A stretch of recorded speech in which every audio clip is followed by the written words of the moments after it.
Una sa ating mga balita, hindi pa pinal ang naunang desisyon ng Senate Blue Ribbon Subcommittee kaugnay sa jurisdictional challenge na inihain ng kampo ni Makati Mayor Junjun Binay. Narito ang GMB Balita ni Sam Ramirez.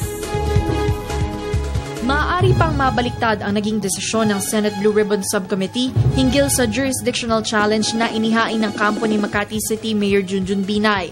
Matatanda ang noong nakaraang investigasyon ng nasabing komite hinggil sa umano'y overpriced na Makati City Hall 2, sinadyang hindi dumalo ng ipinasabina na si Mayor Junjun Binay dahil nagain sila ng jurisdictional challenge upang questionin ang otoridad ng nasabing komite na magsagawa ng investigasyon.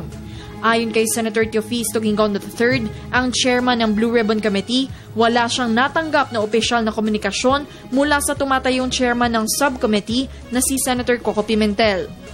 Well, it hasn't reached me. Somebody has to bring it up to my attention officially. Somebody has to bring it up to me officially as a chairman. It has not reached me. I don't think reaching me via the media is the proper way to do it. Everything can change, because the mother committee can overrule a subcommittee.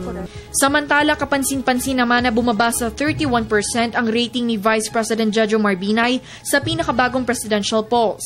Mababa ito ng 10% mula sa nakaraang survey kung saan nasa 41% ang rating ni VP Binay. Ngunit gayunpaman, siya pa rin ang nangunguna. Bata ito sa huling Pulse Asia survey na ginawa mula Setyembre 8 hanggang 15.